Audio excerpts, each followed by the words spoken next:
Welcome back to our journey through the lives, the choices, and the quiet legacies of American presidents.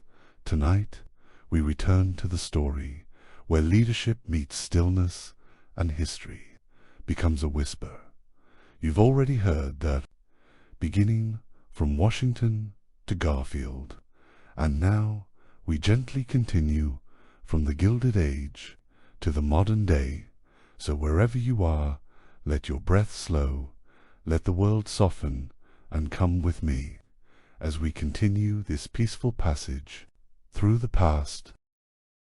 This farmhouse, nestled in northern Vermont, his father, William Arthur, was a Baptist preacher, strict, scholarly, often moving his family between parishes in Vermont and upstate New York.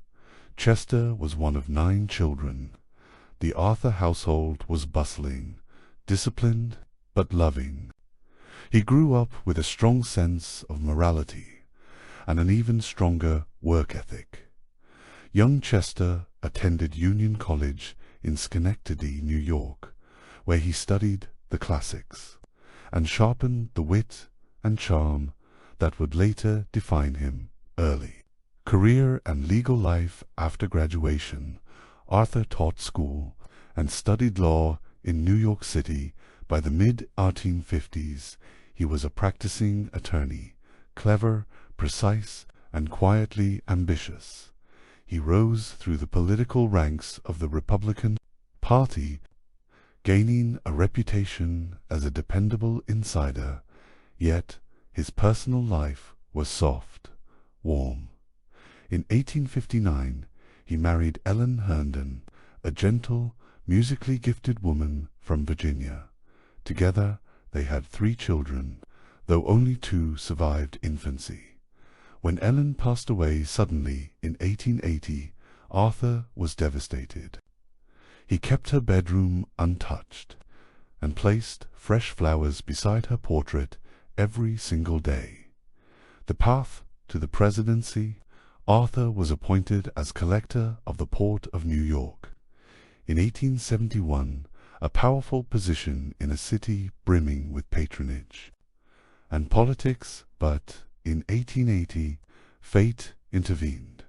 Arthur was nominated as vice president under James A. Garfield, largely as a nod to party unity, not personal merit. Few expected much from him. And when President Garfield was shot just months into office, Arthur became president suddenly, reluctantly. On September 19, 1881, the presidency begins. At first, the nation was skeptical. Arthur was viewed as a product of the spoils system, but quietly he changed. He embraced reform.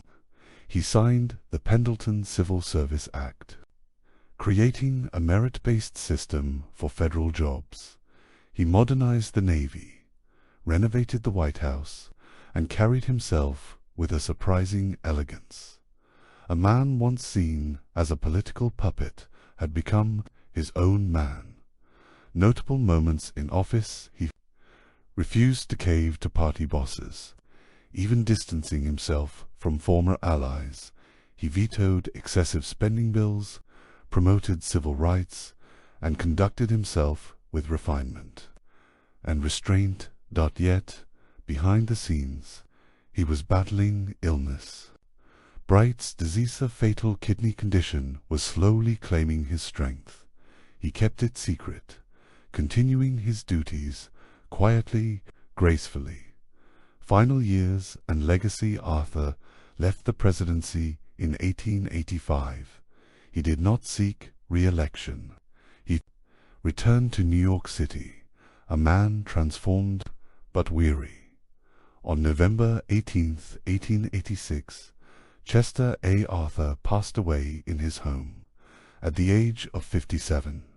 He was buried beside his beloved Ellen, and though history often whispers his name, his presidency stands as a testament to dignity, to growth, and to rising when you're least expected to. Closing, a whispered reflection So as we close tonight, let us remember Chester A. Arthur, not as a forgotten footnote, but as a man who defied expectation. He entered the White House in grief and doubt, and left it with grace. He wore silk cravats and carried a heavy heart. He did not chase greatness, but when it came to his door, he answered, "Thank you for joining me this evening. May this gentle journey bring you peace and a deeper quiet within." Episode 22. Grover Cleveland, the steadfast reformer. Tonight, we meet a man of unwavering principle, a leader who believed that honesty was more important than popularity. Twice elected, yet never in succession, he remains the only president to leave and return to office. This is Stephen Grover Cleveland. So settle into stillness, let your breathing slow, and let's step softly into the quiet town of Caldwell, New Jersey. Early life and childhood. Grover Cleveland was born on March 18, 1837, the fifth of 9 children in a humble, God-fearing family. His father, Richard Cleveland, was a Presbyterian minister, serious, devout, and often stretched thin by the demands of both church and family. Grover's early life was one of modest means, filled with books, chores, and a deep sense of duty. After his father's death, when Grover was just 16, he left school to support his family. He worked as a clerk, then studied law, reading each page by candlelight, until he became an attorney. Early career and personal life. Cleveland's rise was quiet yet relentless. He built a reputation in Buffalo as honest, independent, and fearless as sheriff, mayor, then governor of New York. He rooted out corruption without favor. He vetoed bills that wasted public funds, and stood firm even when it cost him politically. In 1886, he married Frances Folsom. 27 years his junior, graceful, educated, and poised. Their marriage was warm, enduring, and together they had 5 children. Theirs was the first and only wedding, held in the White House. The presidency begins. Grover Cleveland became the 22nd President of the United States in 1885. He brought with him a quiet resolve to restore integrity to a government long swayed by special interests. He believed in limited government, balanced budgets, and doing what was right, not what was easy. He vetoed over 300 bills in his first term alone. He stood against inflated pensions and resisted pressure to raise tariffs. He governed with a stern hand, but a clear conscience. A break and a return. In 1888, Cleveland lost re-election. Despite winning the popular vote, he returned to private life, practicing law in New York, spending quiet days with Frances and their growing family. But the country was changing, and by 1892, voters called him back. He returned to office as the 24th president, older, grayer, but just as steadfast. Notable moments in office. His second term brought deep economic crisis, the Panic of 1893, a depression that shook the nation.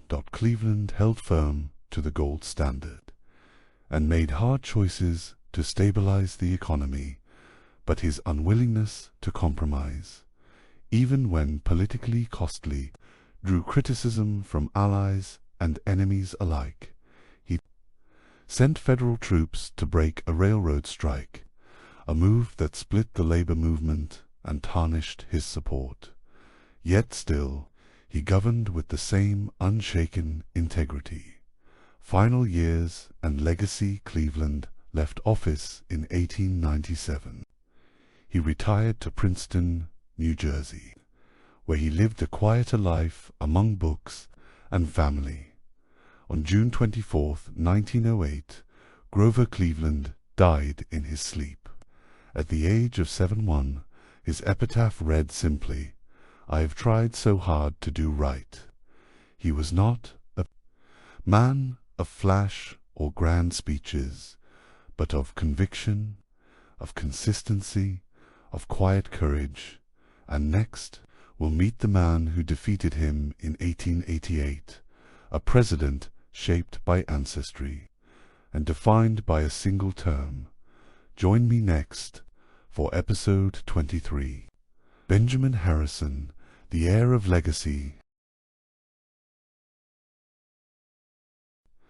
Episode 23. Benjamin Harrison, the heir of legacy. Now we turn to a man born into history, the grandson of a president, and a leader shaped by duty, faith, and quiet resolve. Though his term was brief, his imprint endures. Tonight we visit the life of Benjamin Harrison. So ease into your breath. Let the quiet gather around you, and join me in North Bend, Ohio. Beside the wide Ohio River, early life and childhood. Benjamin Harrison was born on August 20th, 1833, into a family steeped in American tradition. His grandfather was William Henry Harrison, the nation's 9th president, and his great-grandfather had signed the Declaration of Independence. Young Benjamin grew up on a farm, with the wind of legacy at his back, but a life of simplicity before him. He was bookish, thoughtful, often wandering the woods in solitude. He attended Miami University in Ohio, where he studied law, debated ideas, and met his future wife, Carolyn Scott. They would marry in 1853 and remain devoted companions through triumph and sorrow.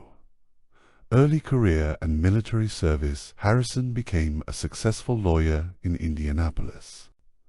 Known for his integrity and sharp legal mind, when the Civil War broke out, he joined the Union Army. He rose to the rank of brevet brigadier general, leading men with courage yet never seeking glory. After the war, he returned to law, then entered politics, gaining respect for his oratory and his principled stance on veterans' affairs and civil rights. The presidency begins in 1888. Benjamin Harrison ran for president, challenging Grover Cleveland in a hard-fought campaign. Though he lost the popular vote, he won the electoral vote, and in 1889 became the 23rd president of the United States. Measured, formal, and deliberate, Harrison approached the presidency like a constitutional scholar. He was deeply religious and held prayer meetings at the White House every Sunday. Notable moments in office. Harrison's presidency was marked by bold policy and lasting change.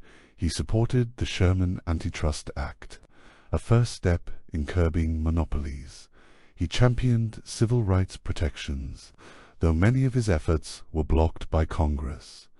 Under his watch, 6 states were admitted to the Union: North Dakota, South Dakota, Montana, Washington, Idaho, and Wyoming. He strengthened the Navy, modernized infrastructure, and signed the landmark McKinley tariff-raising rates to protect American industry. But the economy grew volatile, and public opinion began to shift. Personal loss and closing years in 1892 as he campaigned for re-election. Tragedy struck. His beloved wife, Caroline, fell ill with tuberculosis. Benjamin stayed by her side, caring for her tenderly until her final breath. She passed away just weeks before the election. Grief-stricken, Harrison lost to Cleveland, who returned to office. After the presidency, Harrison returned to Indianapolis, practiced law, gave lectures, and remained a respected elder statesman. In 1901, he married again, this time to Mary Dimmick, his late wife's niece. They had a daughter, and for a brief time Benjamin found joy in fatherhood once more. He died on March 13th, 1901, at the age of 67. A quiet life, a careful legacy, and a presidency often overlooked, but never without weight. And now we turn to a man of contradiction and courage, a rough rider, a reformer, and the youngest ever to hold the office. Join me next for episode 24, Theodore Roosevelt, the Strenuous Spirit. Episode 24. Theodore Roosevelt, the Strenuous Spirit. Tonight, we meet a man of boundless energy who climbed mountains, charged into battle, and read with the same intensity that he lived. He was bold, brilliant, and yet, beneath the thunder, there was thoughtfulness. This is Theodore Roosevelt, so release the weight of the day. Let your breathing settle, and let's journey to a brownstone in New York City, where a sickly boy once dreamed of greatness.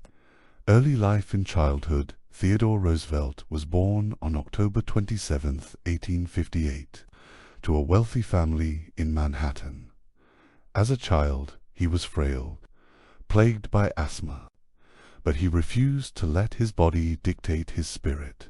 His father urged him to make his body, and young Theodore responded with fierce determination. He studied nature obsessively, cataloguing birds and insects, and built a lifelong love for the wilderness, tutored at home.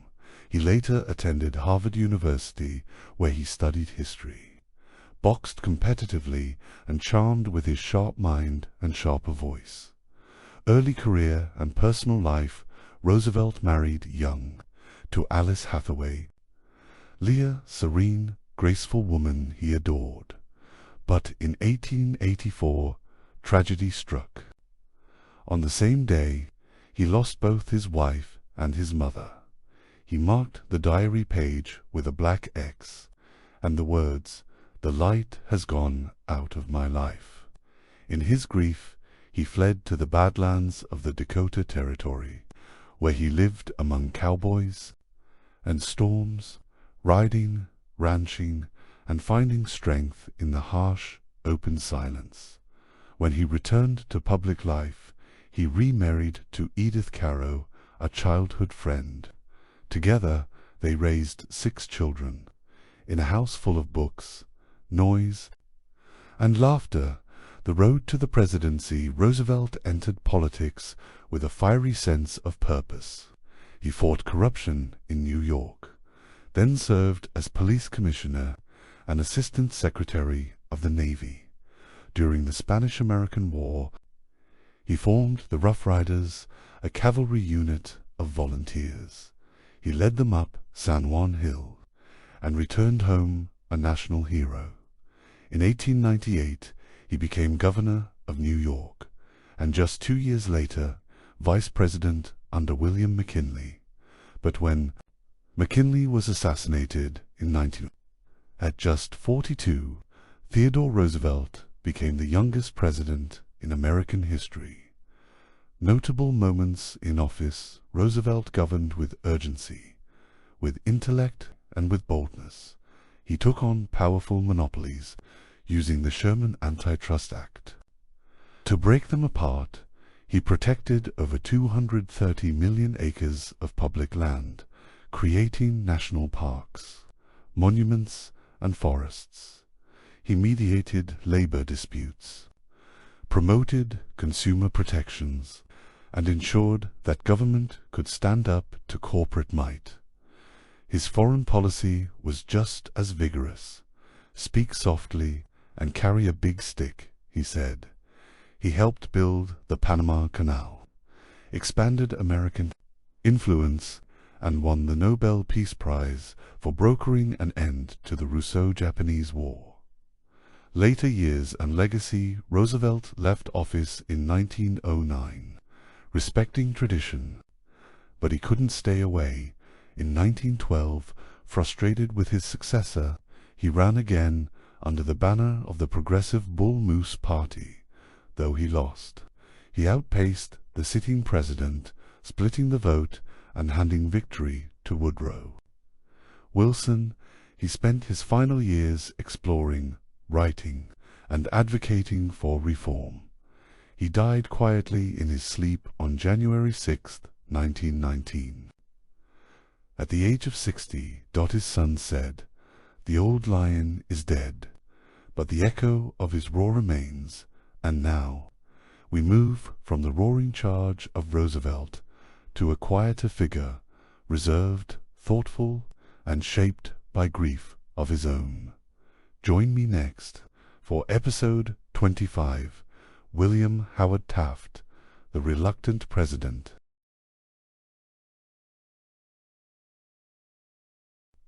Episode 25, William Howard Taft, the Reluctant President. Tonight we meet a man who never craved the spotlight, whose heart lay not in politics, but in the quiet order of the law. Yet history called him forward, and he answered, "This is William Howard Taft." So allow your mind to soften. Let your thoughts drift to 19th century Ohio, to a home filled with books, quiet discipline, and high expectations, early life and childhood. William Howard Taft was born on September 15, 1857, in Cincinnati, Ohio. He was raised in a prominent family. His father, Alphonso Taft, served as U.S. Attorney General and Secretary of War. Young William was thoughtful, reserved, and academically gifted. At Yale University he earned top honors, and carried himself with quiet diligence, not flair, but focus. He studied law, and soon became a judge, where he felt most at home. Personal life and early career: in 1886, Taft married Helen Nellie Herron, intelligent, ambitious, and deeply engaged in politics. It was Nellie who pushed him toward public service, who dreamed of the White House long before he did. Together they had 3 children, and shared a strong partnership, though not without tension.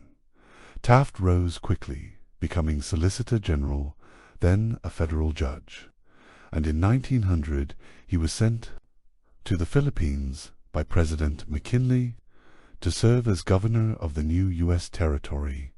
He governed with fairness and sensitivity, earning respect for his balanced leadership. The road to the presidency, though, Taft wished to be Chief Justice of the Supreme Court. He was drawn further into the political sphere by his friend and mentor Theodore Roosevelt. Roosevelt trusted him, believed in his integrity, and handpicked him as his successor. Taft reluctantly ran for president in 1908 and won. He became the 27th President of the United States, though his heart still leaned toward the bench. Notable moments in office: Taft's presidency was marked by caution and a deep reverence for the Constitution. He pursued antitrust cases more aggressively than Roosevelt, but without the same drama. He supported civil service reform, improved the postal system, and advocated for a lower tariff, though the final law disappointed both parties. Taft was honest, methodical, but lacked Roosevelt's charisma, and as their visions diverged, their friendship fractured. In 1912, Roosevelt challenged him for the presidency, splitting the Republican vote and delivering the White House to Woodrow Wilson. later years and legacy. After losing re-election, Taft returned to Yale, teaching law and finding peace outside of politics. But in 1921, his lifelong dream was realized. President Harding appointed him Chief Justice of the United States for the next 9 years. Taft presided over the Supreme Court with calm authority, modernizing its procedures and reaffirming its dignity. He once said, "I don't remember that I ever was president." For him, this was the job that truly fit. William Howard Taft died on March 8, 1930, becoming the first president buried at Arlington National Cemetery. Measured, gentle, and quietly profound, he remains the only person in history to lead both the executive and judicial branches. And now, we move to a scholar, a reformer, and a man who led through the storms of war and idealism. Join me next for episode 26, Woodrow Wilson, the Professor in Power.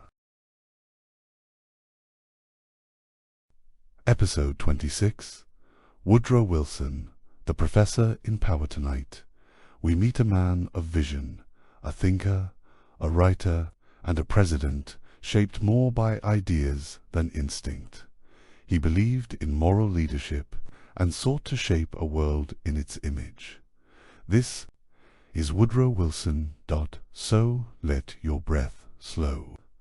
Let your thoughts settle like parchment under a pen as we begin.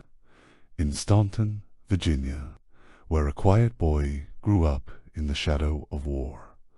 Early life and childhood. Thomas Woodrow Wilson was born on December 28, 1856, the son of a Presbyterian minister. He was raised in the South during the Civil War, and the conflict left deep impressions on his young mind. He struggled with reading as a child, possibly dyslexic, but he overcame it through perseverance and curiosity. That he studied at Princeton, then earned a law degree and a Ph.D. in political science, becoming one of the nation's most respected scholars. He taught at universities, wrote books on government, and rose to the presidency of Princeton itself. Family and personal life. In 1885, Wilson married Ellen Axon, a painter and intellectual deeply supportive of his work. They had 3 daughters and a home filled with literature, faith, and high expectations. Ellen died in 1914 during his first term as president. Her death left Wilson shattered, but in 1915 he remarried to Edith Bolingolt, a widow with grace and strength of her own. She would become a powerful presence in his life, especially in his final years. The road to the presidency. In 1910, Wilson left academia and entered politics as governor of New Jersey. He quickly earned a reputation for reform, tackling political machines and pushing progressive legislation. Just 2 years later, in 1912, he was elected President of the United States. Wilson brought to the office a sense of purpose and a deep belief in the moral capacity of government. Notable moments in office. Wilson's first term saw sweeping reform.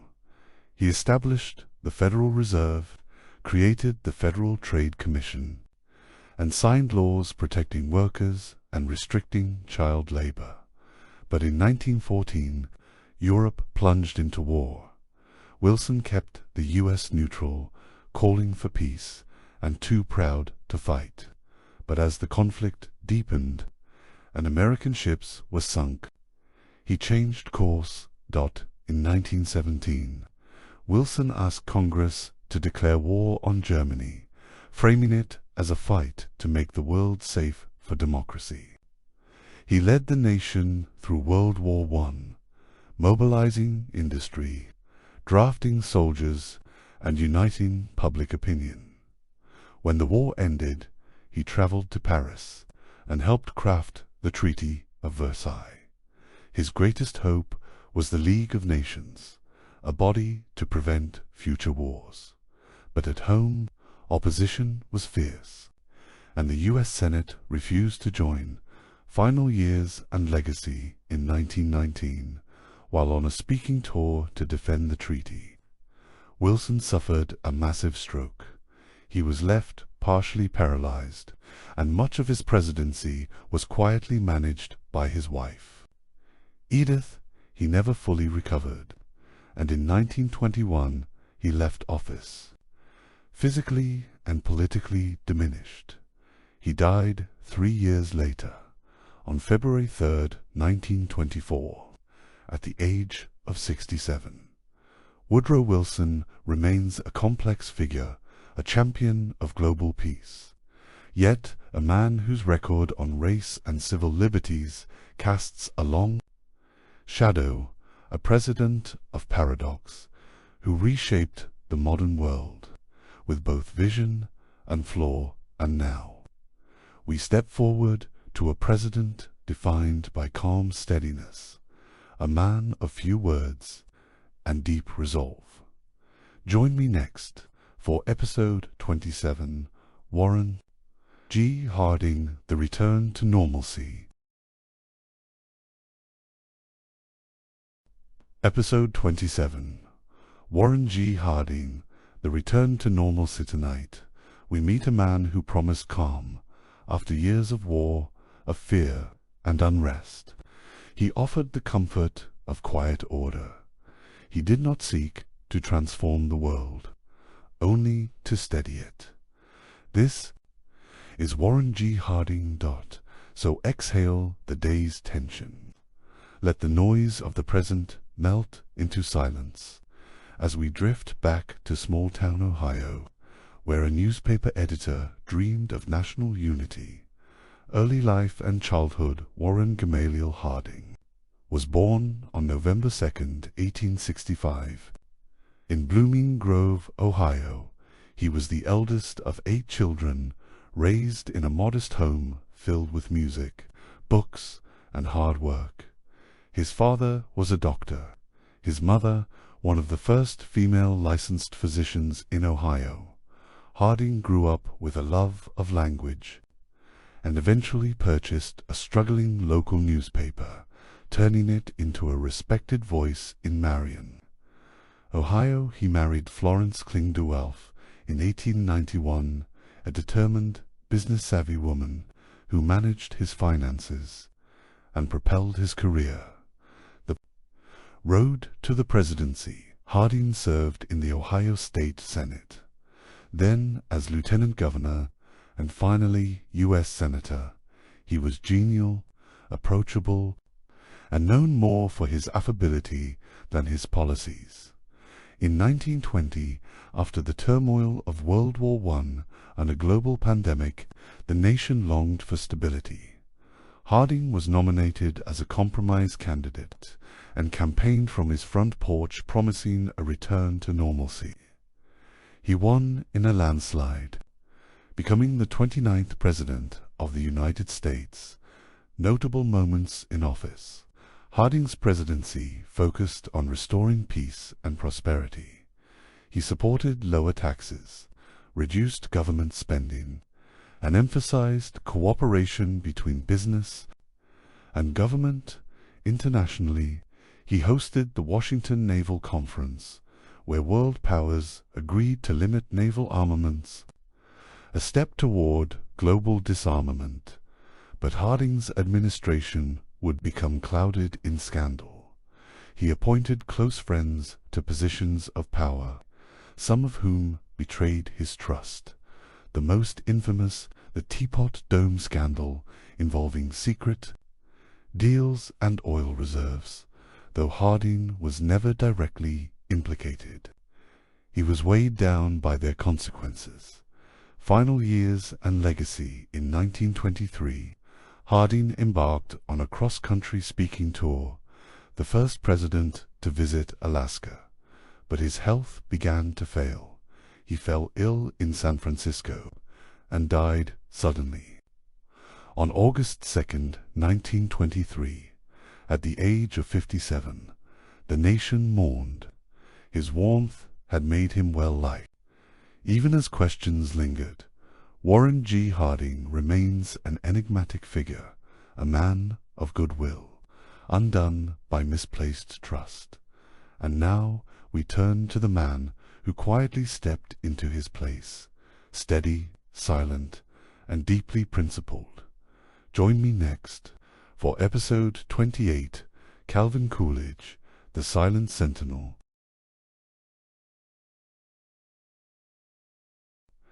Episode 28, Calvin Coolidge, the Silent Sentinel. Tonight, we meet a man of few words, whose stillness held strength. He believed that less was more, that restraint was not weakness, but wisdom. This is Calvin Coolidge, so let the air around you still, let the silence settle deep in your chest. As we arrive in the hills of Vermont, to a boy born into quiet discipline, early life and childhood. John Calvin Coolidge, Jr. was born on July 4, 1872.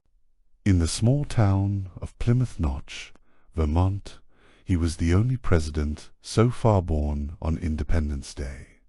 His father was a farmer, shopkeeper, and public servant, who raised his son to value hard work, honesty, and thrift. Coolidge lost his mother at age 12, and his sister just a few years later. These early losses shaped his quiet, serious nature. He studied law and climbed the political ladder in Massachusetts, not with force, but with quiet consistency. Family and personal life. In 1905, Coolidge married Grace Goodhue, a vivacious teacher for the hearing impaired. They were opposites, but shared a deep bond. Together they had 2 sons. The death of their younger son during Coolidge's presidency was a sorrow he carried silently for the rest of his life. The road to the presidency. Coolidge became governor of Massachusetts, where he gained national attention by calming a police strike in Boston. His decisive action, quiet but firm, made him a national figure. He was nominated as vice president in 1920, alongside Warren G. Harding, and when Harding died suddenly in 1923, Coolidge was sworn in by lamplight in his father's Vermont home. He became the 30th President of the United States. Notable moments in office. Coolidge believed deeply in limited government. He cut taxes, reduced debt, and trimmed federal programs. The economy soared during his presidency, a time known as the Roaring Twenties. He spoke rarely, but when he did, it carried weight. He once said, "The business of America is business." Yet he also spoke of moral responsibility and the dangers of excess. Coolidge refused to run for a second full term in 1928, simply stating, "I do not choose to run." Final years and legacy. After leaving office, Coolidge returned to private life, living quietly in Northampton, Massachusetts. He wrote his autobiography and watched the country change from the sidelines. On January 5, 1933, he died suddenly of a heart attack. He was 60 years old. Coolidge left no sweeping reforms, no grand battles, but he preserved calm and offered the nation a season of stability. And now we turn to a man of charisma and caution, who spoke of a kinder nation while standing at the edge of financial ruin. Join me next for episode 29, Herbert Hoover, the engineer in crisis. Episode 29. Herbert Hoover, the engineer in crisis. Tonight, we meet a man of intellect and ambition, a problem solver, an engineer, a man who believed in the power of hard work and innovation, but in a time of unprecedented economic disaster, he struggled to maintain hope. This is Herbert Hoover. So close your eyes for a moment. Let your thoughts drift to the early 20th century, to a young man with a strong vision and the weight of a nation's suffering on his shoulders. Early life and childhood. Herbert Clark Hoover was born on August 10, 1874. In West Branch, Iowa, he was raised in a small town by parents who believed in self-reliance. His father was a blacksmith, his mother a teacher. But tragedy struck early. His father died when Hoover was just 6 years old, and his mother passed when he was 9. These losses shaped Hoover's character. He developed an early sense of independence and a desire to help others. He attended Stanford University, where he studied geology, and after graduation he embarked on a successful career as a mining engineer. His work took him all over the world, and he built a reputation as a problem solver and innovator. Personal life and career before the presidency. In 1899, Hoover married Lou Henry, a fellow Stanford graduate.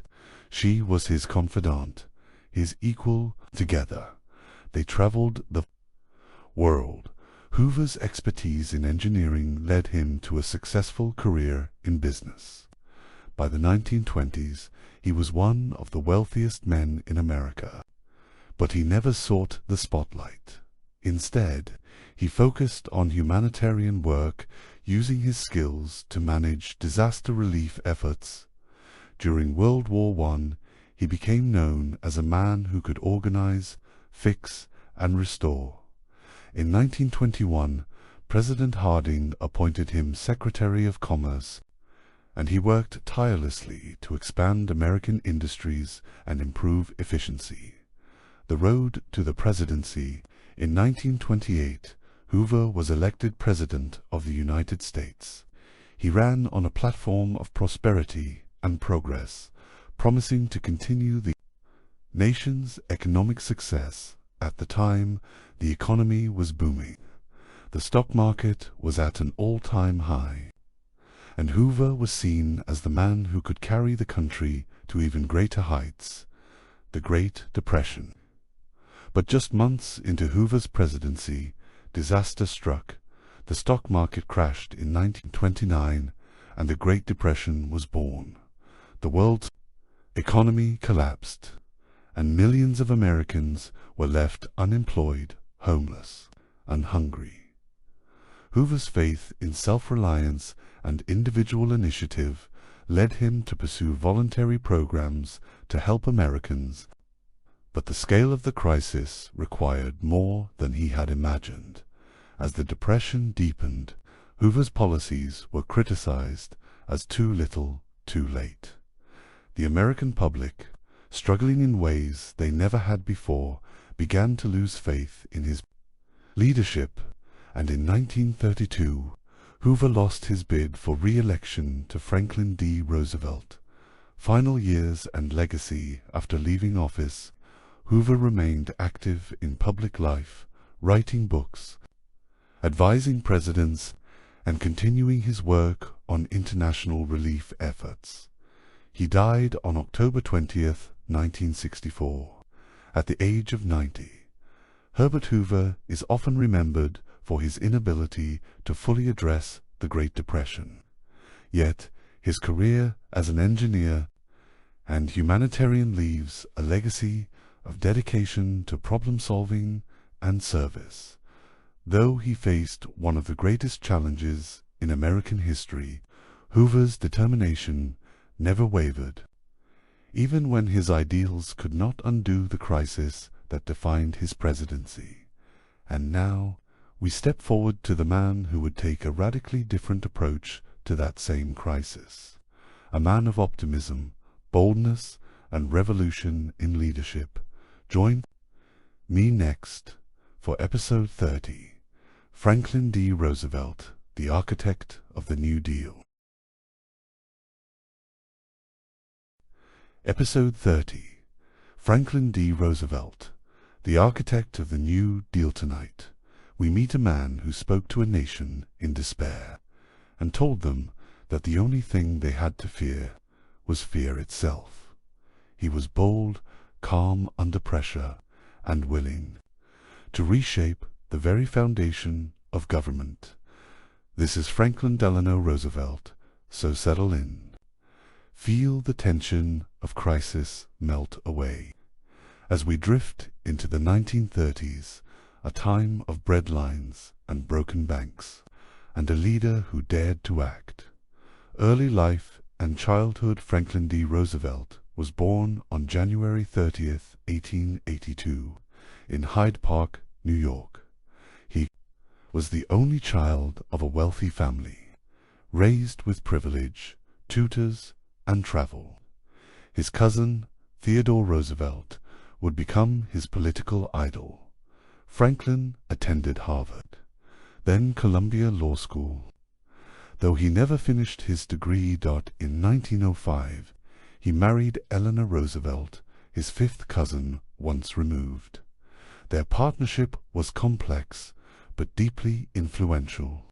Eleanor would become one of the most active first ladies in history.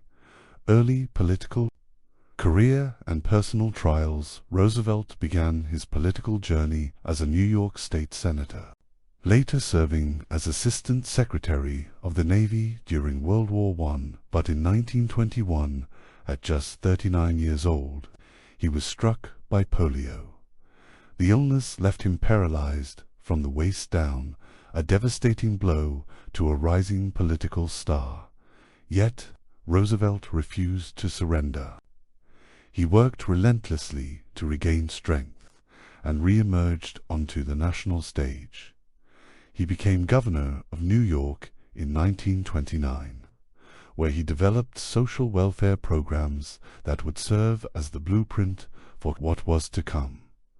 The road to the presidency in 1932, with the country in the depths of the Great Depression. Roosevelt was elected president in a landslide. His energy, optimism, and resolve captured the imagination of a broken nation. He promised a New Deal, and Americans listened. Notable moments in office. Roosevelt took office in 1933 and immediately launched sweeping reforms. The New Deal brought relief programs for the unemployed, banking reforms, Social Security, and public works projects that rebuilt roads, schools, and bridges. His fireside chats radio broadcasts, spoken in a calm, reassuring tone, became lifelines for millions. He reshaped the role of government, expanding its responsibility to care for citizens in times of need. And when the world edged toward war once again, Roosevelt guided America through the storm. World War II. In 1941, after the attack on Pearl Harbor, Roosevelt led the nation into World War II. He formed alliances with Churchill and Stalin, mobilized American industry, and became a global symbol of democracy and endurance. He was elected to an unprecedented 4 terms, but the strain of war and the weight of years took a toll.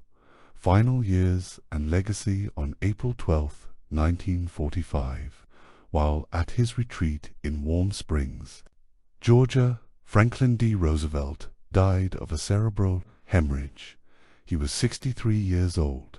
He left behind a transformed nation, one that had endured economic collapse and global war. FDR's legacy is vast. The New Deal, Social Security, the United Nations, and the enduring belief that government could be a force for good. And now we turn to the man who stood at his side during war, and took the reins in its final, devastating moments. Join me next for Episode 31, Harry S. Truman, the Unexpected President. Episode 31, Harry S. Truman, the Unexpected President. Tonight, we meet a man who never sought the spotlight, yet found himself at the helm. As the world held its breath, he was plain-spoken, unpretentious, but resolute. This is Harry S.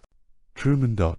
So let your breath slow and listen closely as we arrive in the heartland to the story of a man thrust into destiny. Early life and childhood. Harry S. Truman was born on May 8, 1884, in Lamar, Missouri. He was raised on farms and never forgot the values of honesty, hard work, and modesty. His eyesight was poor, so young Harry turned to reading, history, biographies, and the Bible. He didn't attend college, but studied law on his own while working various jobs, including time as a bank clerk and a farmer. During World War I, Truman served as an artillery officer in France, an experience that revealed his quiet leadership and calm under pressure. Early career and rise in politics. After the war, Truman returned to Missouri, and with help from the local Democratic machine, entered politics. He was elected as a judge, then a U.S. Senator, in Washington. He earned respect for his integrity and diligence. By 1944, President Roosevelt chose him as his running mate, a relatively unknown figure, placed just a heartbeat away from the presidency, and that heartbeat would come all too soon. The presidency begins. On April 12, 1945, just months into his vice presidency, FDR died suddenly. Truman was sworn in, stunned and somber. He told reporters, "I felt like the moon, the stars, and all the planets had fallen on me." Within weeks, he would face the most momentous decision of the century. The end of World War II. As World War II neared its end, Truman learned of the atomic bomb, a weapon of unimaginable power developed in secret. In August 1945, he authorized its use on Hiroshima, and then Nagasaki. The war ended, but the world would never be the same. The decision remains one of history's most debated, a moment of terrible necessity or irreversible consequence. Domestic challenges and the Cold War. After the war, Truman guided America through a turbulent transition to peace. He launched the Marshall Plan to rebuild Europe, and helped establish NATO to counter Soviet influence. At home, he desegregated the armed forces and supported civil rights in ways that cost him political support in the South. He faced labor strikes, inflation, and deep political division. Yet, in 1948, he won re-election against overwhelming odds, his victory a testament to resilience. Final years and legacy. Truman left office in 1953 with low approval ratings, but history would view him more kindly. He retired to Independence, Missouri, refusing to profit off his presidency. Living modestly and writing his memoirs, he died on December 26, 1972, at the age of 8. Harry Truman was not a man of polish or charisma, but one of conviction. He made the hardest choices because he believed they were right, and now we step into a new era of television, prosperity, and the early cracks of a cultural shift. Join me next for episode 32, Dwight D. Eisenhower, the General Turned Guardian. Episode 32, Dwight D. Eisenhower, the General Turned Guardian. Tonight, we meet a man known not for fiery speeches, but for steady leadership, a supreme commander in war, and a calming figure in peace. This is Dwight David Eisenhower, so rest easy now. Let the echoes of battle soften, as we follow a soldier who became a symbol of post-war stability, early life, and childhood. Dwight Eisenhower was born on October 14, 1890, in Denison, Texas. Though he was raised in Abilene, Kansas, he was the third of 7 sons. In a tight-knit, working-class family, discipline and duty were instilled early, and sports, especially football, became his outlet. In 1911, he enrolled at the United States Military Academy at West Point. There, he honed the quiet confidence and strategic mind that would define him.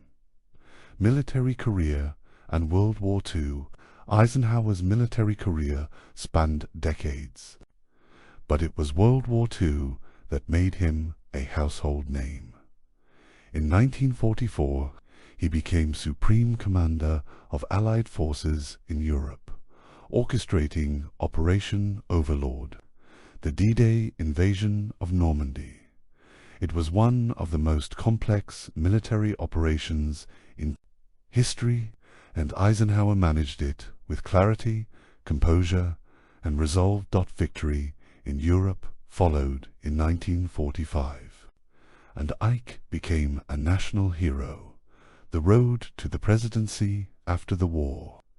Eisenhower briefly served as president of Columbia University, then as the first Supreme Commander of NATO, but public demand for his leadership in Washington grew stronger, and in 1952 he ran for president as a Republican promising peace, prosperity, and moderation. He won in a landslide. Notable moments in office: Eisenhower served 2 terms from 1953 to 1961. He oversaw a booming economy, a growing middle class, and the construction of the interstate highway system, one of the largest infrastructure projects in history.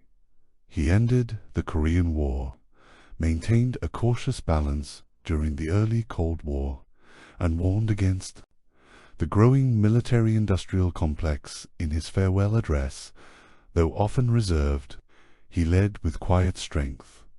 Civil rights and challenges. Eisenhower's approach to civil rights was gradual, but significant. In 1957, he sent federal troops to enforce school desegregation in Little Rock, Arkansas, a bold move to uphold the law in a time of fierce resistance. He also signed the first civil rights legislation since Reconstruction, laying groundwork for what was to come.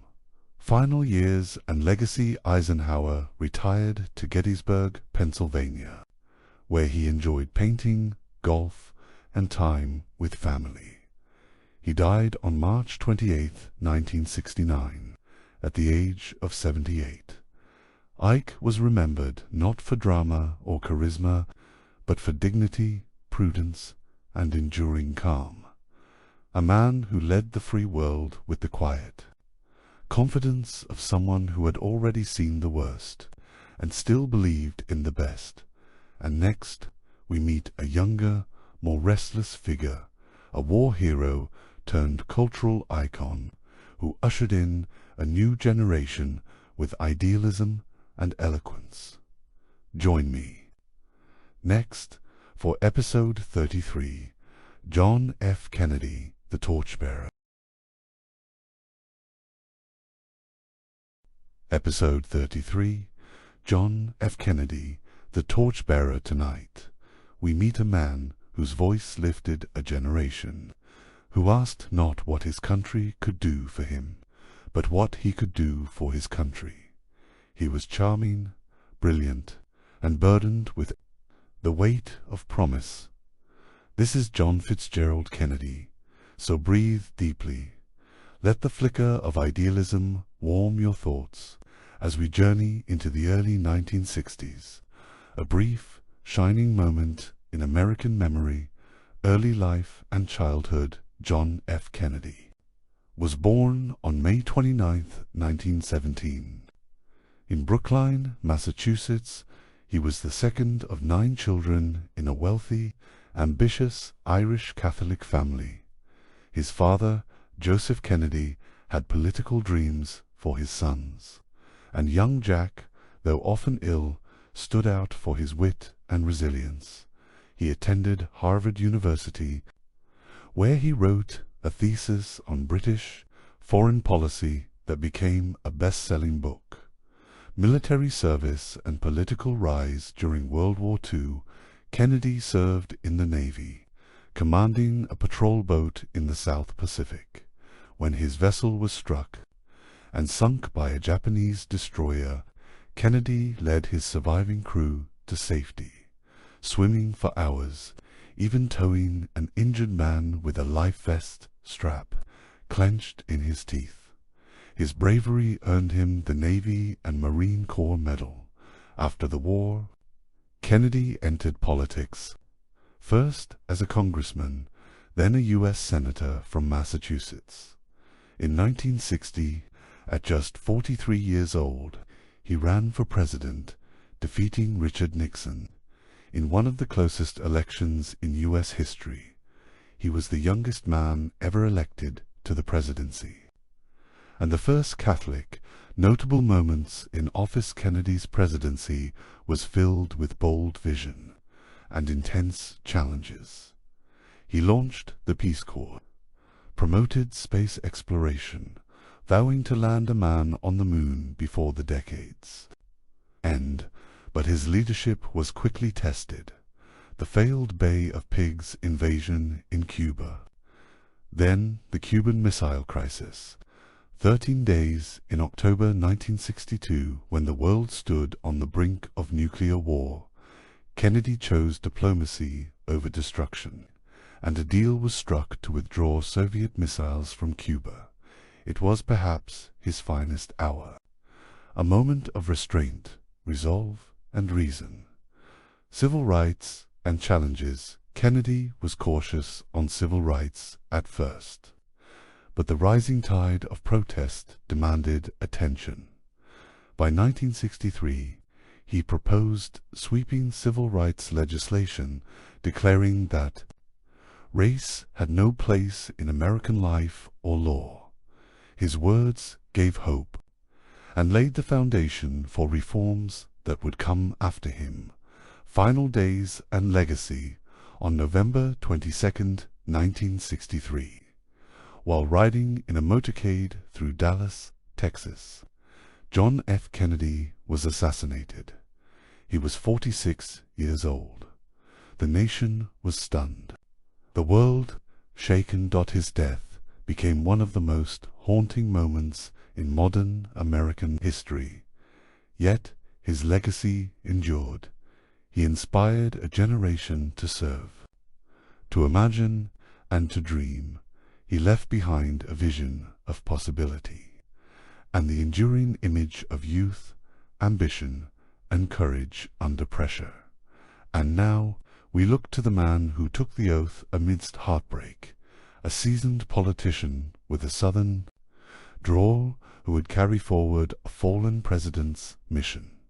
Join me next for episode 34, Lyndon B. Johnson, the Relentless Reformer. Episode 34, Lyndon B. Johnson, the Relentless Reformer. Tonight, we meet a man of towering presence, driven by purpose, haunted by war, and relentless in the pursuit of justice. He could charm, intimidate, and outmaneuver all in a single breath. This is Lyndon Baines Johnson, so settle in. Let the weight of history press gently on your shoulders as we descend into one of the most transformative and turbulent periods in American life, early life and childhood. Lyndon Johnson was born on August 27, 1908, in a farmhouse near Stonewall, Texas. He grew up in the hill country, in a family of modest means. His father was a state legislator, and young Lyndon was drawn early to the world of politics and persuasion. He attended Southwest Texas State Teachers College and spent time as a teacher in rural, impoverished Mexican-American communities. That experience shaped his deep concern for poverty and education, a passion that never left him. Political rise. Johnson's political rise was swift.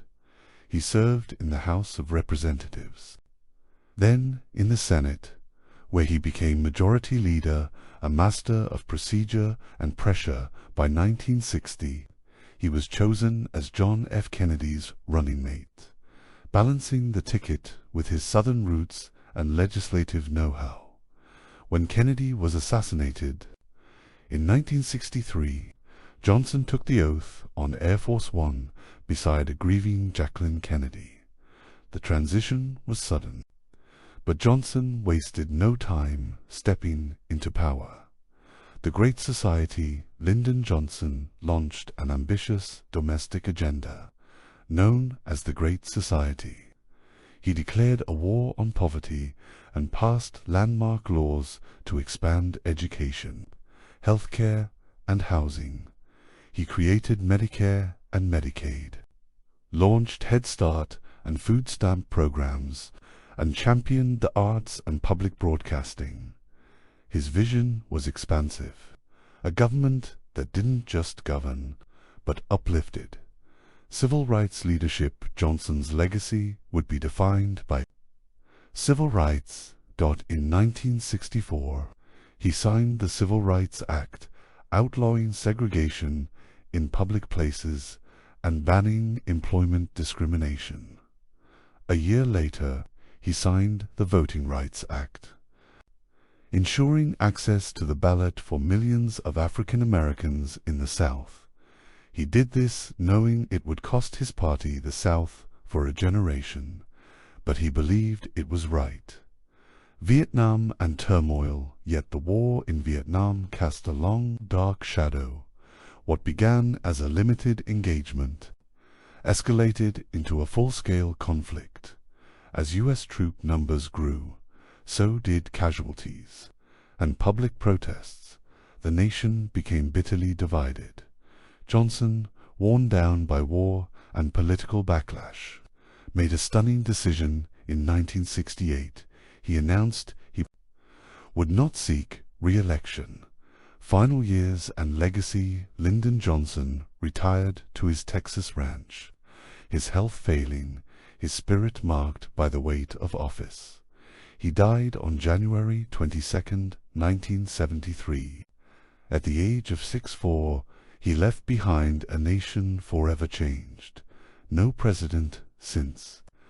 Lincoln had done more to reshape the American social fabric, but his story remains one of contrasts, progress, and tragedy, empathy and force.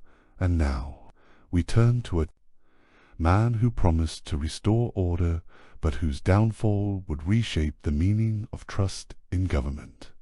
Join me next for episode 35, Richard Nixon, The Paradox of Power. Episode 35, Richard Nixon, The Paradox of Power. Tonight, we meet a man of sharp intellect and deeper shadows, a master of foreign affairs, and a casualty of his own mistrust. This is Richard Milhous Nixon, so take a slow breath. Let the tension of history rest softly in your chest, as we enter a presidency defined by triumph and undone by secrecy. Early life and childhood. Richard Nixon, was born on January 9, 1913. In Yorba Linda, California, he grew up in a Quaker family, poor, hard-working, and devout.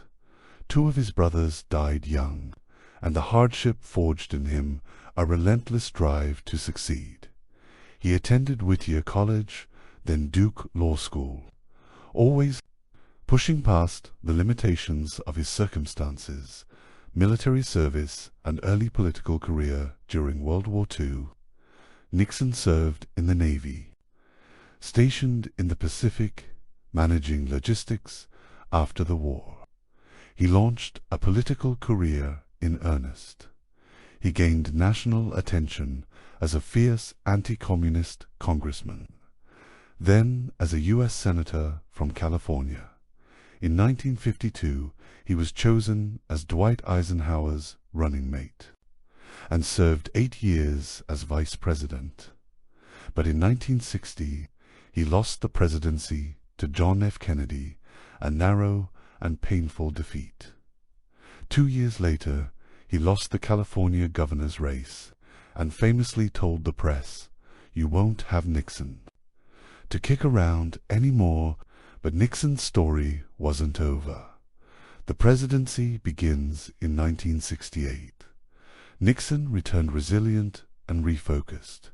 He campaigned on law and order, and a promise to end the Vietnam War with honor. He won the presidency, and in 1972 was re-elected in a landslide. Foreign policy achievements. Nixon's foreign policy was bold and strategic. He opened diplomatic relations with China, becoming the first U.S. president to visit the communist nation. He also pursued détente with the Soviet Union, signing arms control agreements that eased Cold War tensions.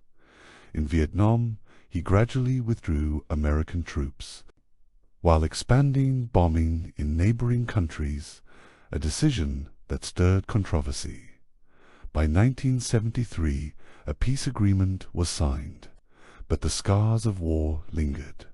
The Watergate scandal, then came Watergate, a break-in at the Democratic National Committee headquarters, an attempted cover-up, and a growing investigation.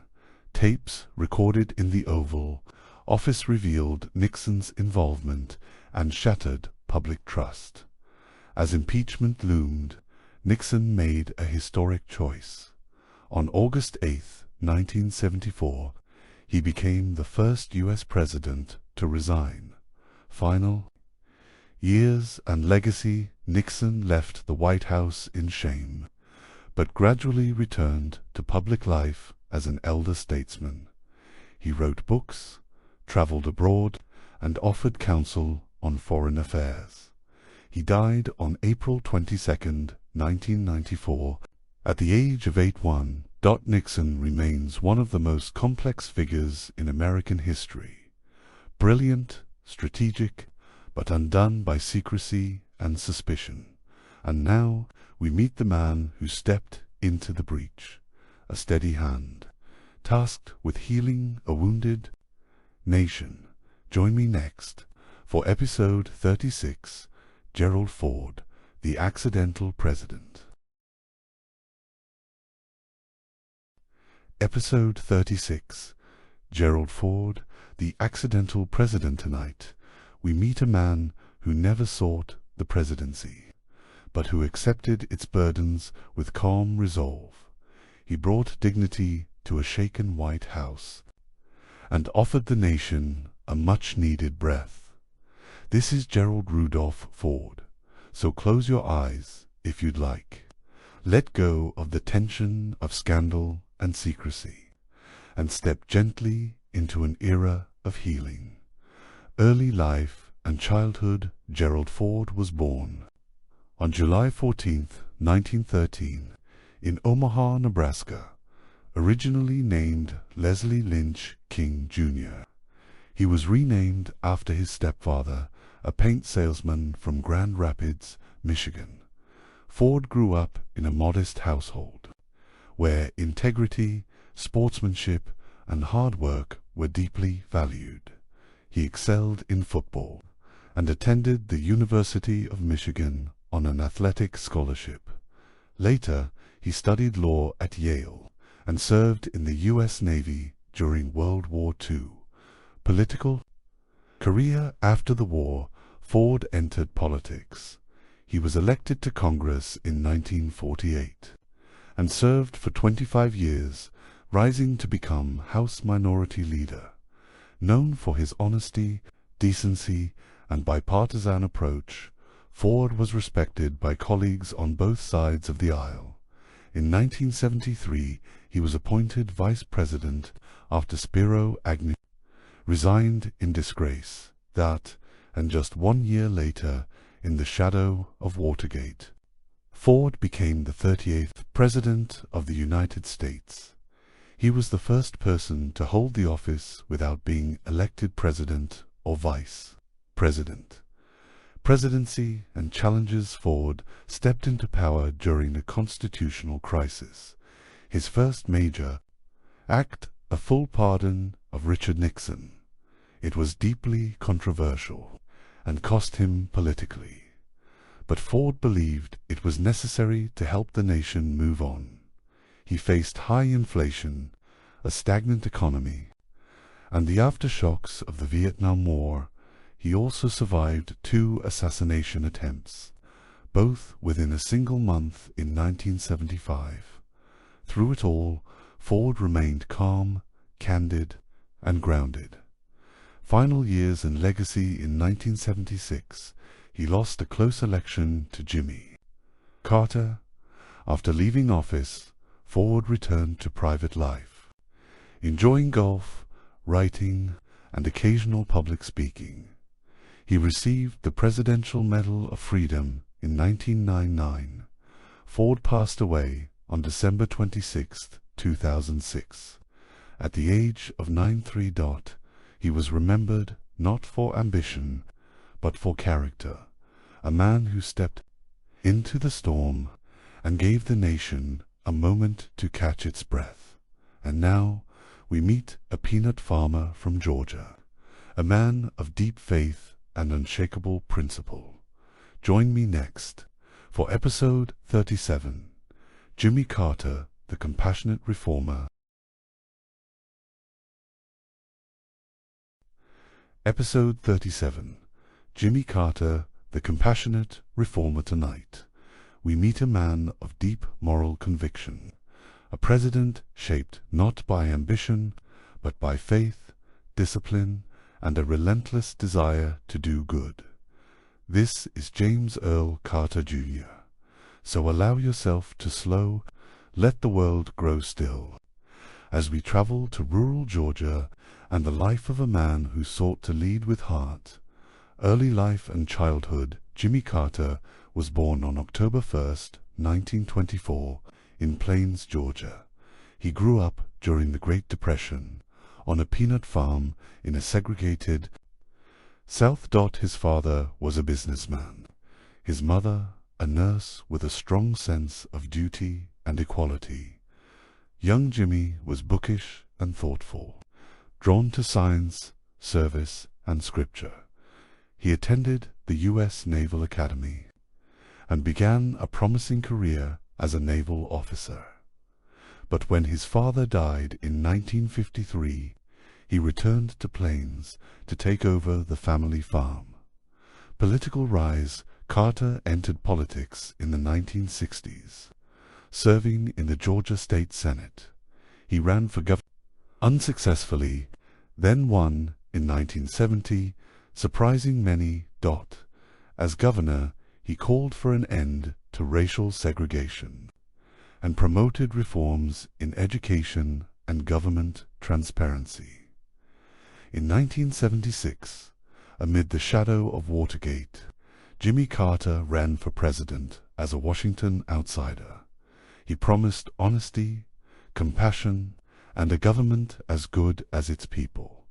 He won narrowly and became the 39th President of the United States. Presidency and accomplishments.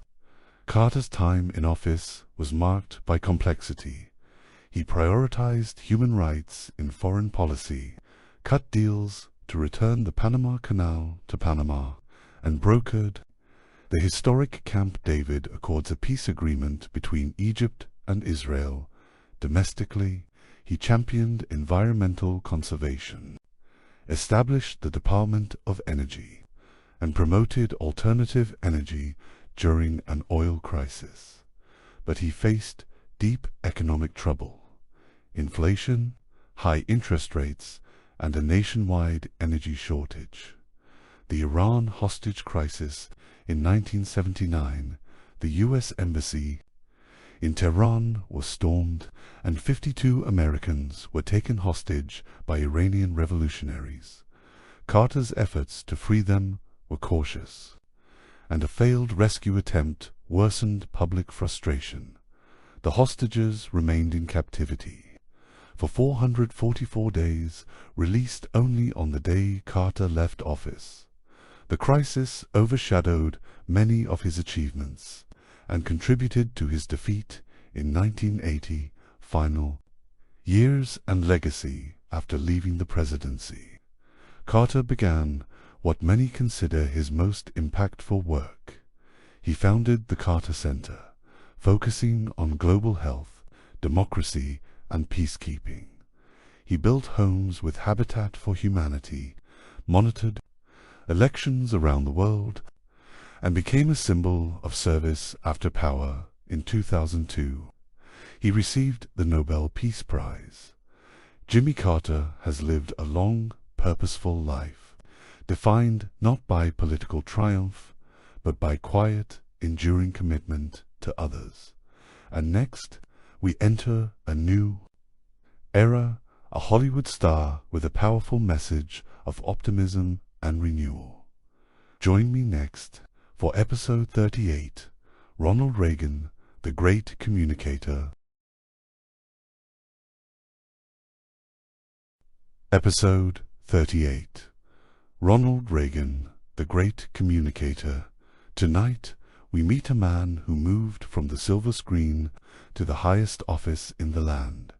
He believed in the strength of the individual and spoke to a nation's hopes with clarity and charm. This is Ronald Wilson Reagan. So take a breath.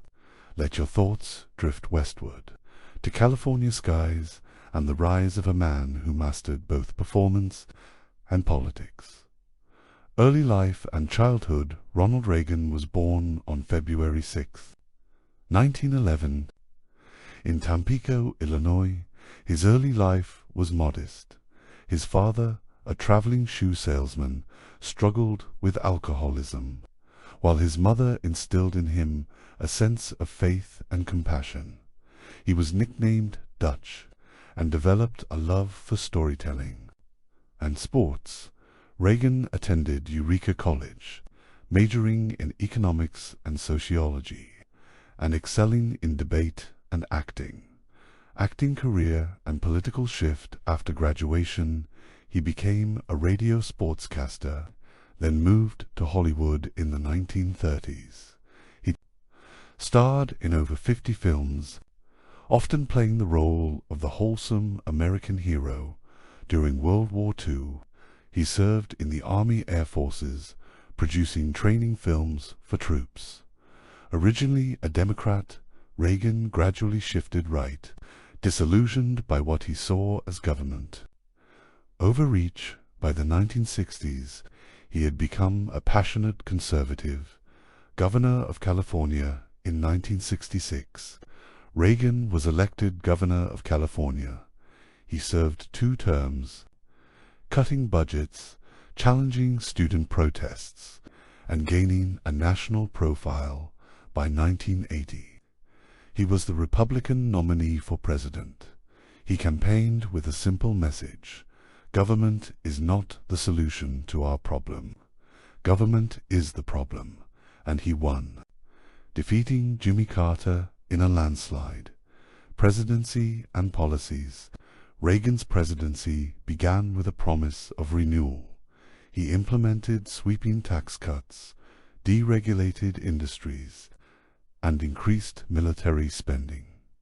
His economic policy, Reaganomics, favored free markets and supply-side theory. Supporters praised the booming economy, while critics pointed to growing deficits and rising inequality, foreign affairs and the Cold War. Reagan took a firm stance against the Soviet Union. He called it the evil empire, but also pursued arms reductions, most notably with Soviet leader Mikhail Gorbachev. Their talks led to the INF Treaty in 1987, a major step in easing Cold War tensions. In Berlin, Reagan famously declared, "Mr. Gorbachev, tear down this wall." 2 years after he left office, the Berlin Wall fell. Challenges and controversies. His presidency was not without scandal. The Iran-Contra affair revealed that officials had secretly sold arms to Iran and funneled the proceeds to Nicaraguan rebels, violating U.S. law. Though Reagan denied knowledge, the controversy damaged trust. Still, his popularity remained high, and he won re-election in 1984 with one of the largest landslides in U.S. history. Final years and legacy. After leaving office in 1989, Reagan retired to California.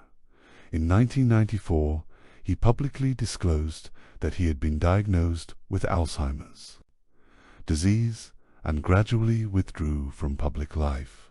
He died on June 5, 2004. At the age of 93. To his supporters, Reagan was a symbol of strength, a leader who revived American spirit and stood firm against tyranny. And now, we move to a man of policy and pragmatism, a veteran of war, and a president shaped by both experience and restraint. Join me next for episode 39, George H.W. Bush, the Steady Statesman. Episode 39, George H.W. Bush, the Steady Statesman. Tonight, we reflect on a president who rarely sought the spotlight, but stood tall in moments of global change. He believed in diplomacy, in alliances, and in the power of steady leadership. This is George Herbert Walker Bush, so settle in. Let your breath slow, and let's drift back to the shores of New England, where a life of duty began. Early life and childhood. George H.W. Bush was born on June 12, 1924, in Milton, Massachusetts. He grew up in a wealthy, politically active family, but privilege never dulled his sense of service. At 18, just after graduating from prep school, he enlisted in the U.S. Navy and became the youngest Navy pilot at the time. During World War II, he flew 58 combat missions and was shot down over the Pacific, narrowly escaping death. He returned home a decorated veteran, married Barbara Pierce, and began a long, winding path through business, politics, and diplomacy. Early career and rise in politics. After graduating from Yale, Bush moved to Texas.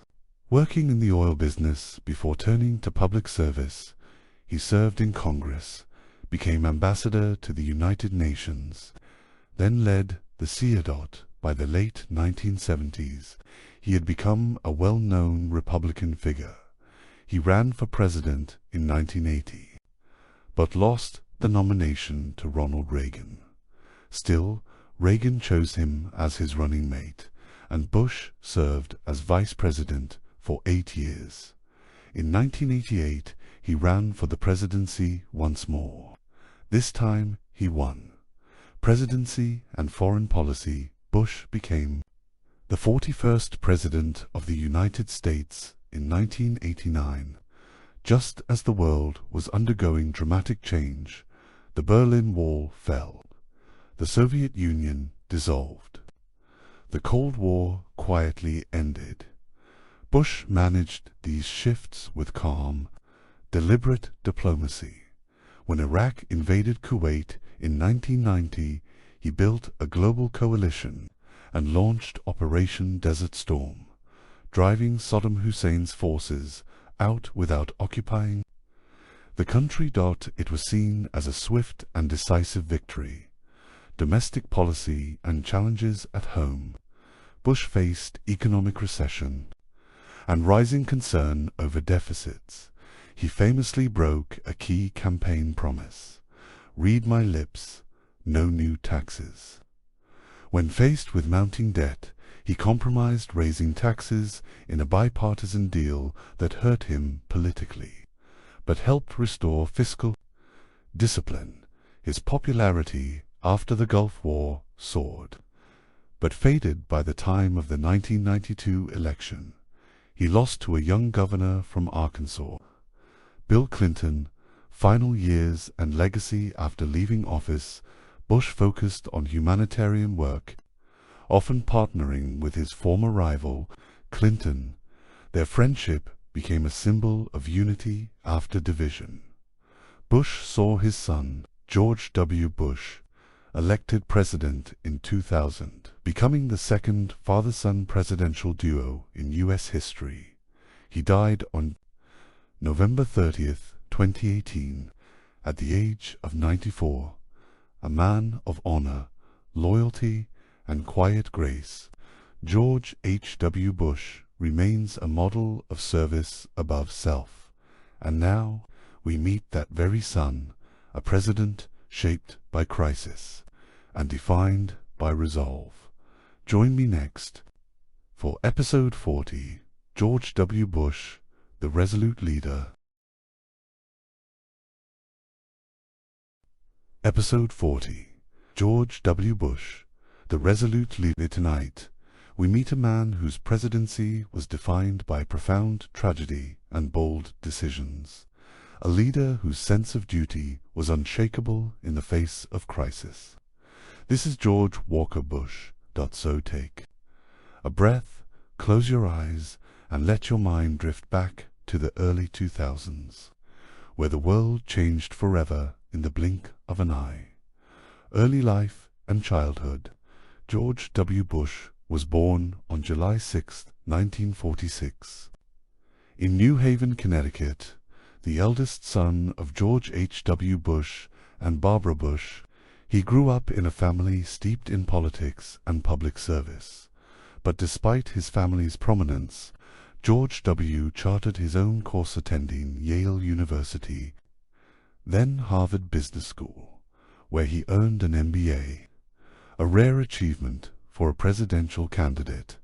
In his early years, he struggled with finding his place, but his experiences eventually led him to Texas, where he embraced business and began to carve out his political career. Early career and rise to the presidency. In 1994, George W. became governor of Texas, where he focused on education reform, tax cuts, and a strong economy. His approachable demeanor, strong faith, and commitment to family values made him a popular figure. In 2000, he sought the presidency, running on a platform of compassionate conservatism, promising to unite a divided country and restore decency. To the White House, the election was one of the closest in history, and the outcome was ultimately decided by a Supreme Court ruling, making George W. Bush the 43rd President of the United States. Presidency on September 11th. Bush's presidency was thrust into uncharted waters on September 11, 2001, when the United States suffered a devastating terrorist attack. The morning of 9/11 changed everything. It was an attack on American soil, a day of unimaginable loss and destruction. In those first moments of tragedy, Bush's response was resolute. He addressed the nation, vowed to bring the perpetrators to justice, and set in motion the war on terror. The War on Terror and Iraq. In the wake of 9/11, Bush led a military campaign in Afghanistan to dismantle al-Qaeda. The operation was swift, successful, and met with international support. But then, in 2003, Bush made the fateful decision to invade Iraq, citing weapons of mass destruction as a central justification. The decision was controversial, with critics arguing it was based on faulty intelligence, and though Saddam Hussein was removed from power, the war became protracted, with heavy costs in both lives and resources. The war in Iraq, coupled with the ongoing war in Afghanistan, would define much of Bush's second term, shaping his legacy. Domestic policy and challenges. Domestically, Bush faced growing challenges. He championed tax cuts, believing they would stimulate economic growth. But in 2007, the United States was struck by a devastating financial crisis, the worst since the Great Depression. With the collapse of major financial institutions, Bush was forced to take unprecedented steps to stabilize the economy, including the bailout of the banking industry, while his approval ratings dropped in the face of economic turmoil and the Iraq War. Bush remained steadfast in his leadership. Final years and legacy. In 2008, George W. Bush left office after 2 terms shaped by war, economic collapse, and polarized politics. He has since become a quiet figure on the world stage, writing books, engaging in humanitarian efforts, and maintaining a low profile. Many of his decisions remain deeply debated, but his leadership during 9/11 and the subsequent years showed a man committed to security and global influence. In 2013, he was awarded the Presidential Medal of Freedom by President Obama, a recognition of his contributions and his service to the nation. George W. Bush's presidency was not without its struggles, but it was a period marked by resilience and an unwavering commitment to his country in its time of need. And now we move to a new chapter in American history. A senator from Illinois who would rise to the highest office in the land. Join me next for episode 41, Barack Obama, the hopeful visionary.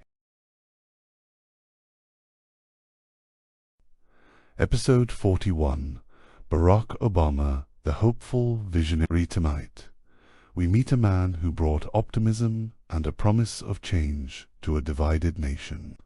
A leader who, in the face of adversity, ignited a movement of hope. This is Barack Hussein Obama. So settle in, take a deep breath, and let's drift back to a time of possibility, when the country turned its gaze to a new future. Early life and childhood. Barack Obama was born on August 4th, 1961.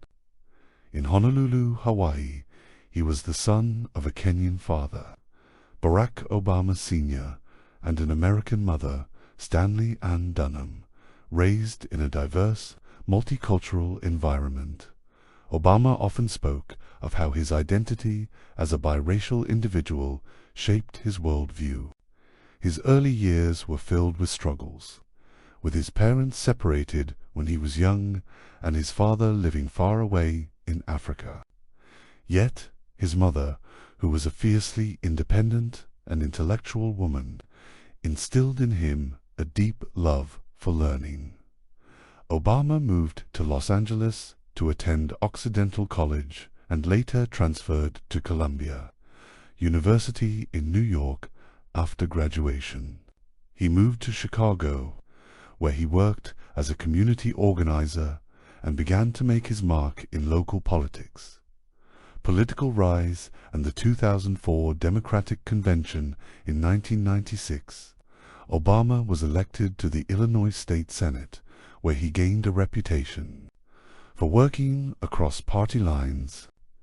But it was his 2004 speech at the Democratic National Convention that thrust him into the national spotlight. His message of unity and hope resonated deeply with the American public. In 2005, he became a U.S. Senator from Illinois, but within just a few years, he had set his sights on something greater. 2008 presidential election, A New Hope. In 2007, Obama announced his candidacy for president. His campaign was built on the promise of change, a vision for a nation where people could rise above the partisan divides that had plagued Washington. His opponent in the Democratic primaries, Hillary Clinton, was formidable, but the message of hope and the energy of his supporters carried him to a historic victory. In November 2008, Obama faced Republican Senator John McCain. His message of optimism, reform, and hope for the future won over the American electorate. And on November 4, 2008, Barack Obama was elected the 44th President of the United States, becoming the first African American to hold the office. Presidency, hope, and change. Obama's presidency began in the shadow of the 2008 financial crisis. The economy was in free fall, and millions were losing their jobs, homes, and savings. Obama immediately set to work passing the American Recovery and Reinvestment Act in 2009, a stimulus package aimed at stabilizing the economy and creating jobs.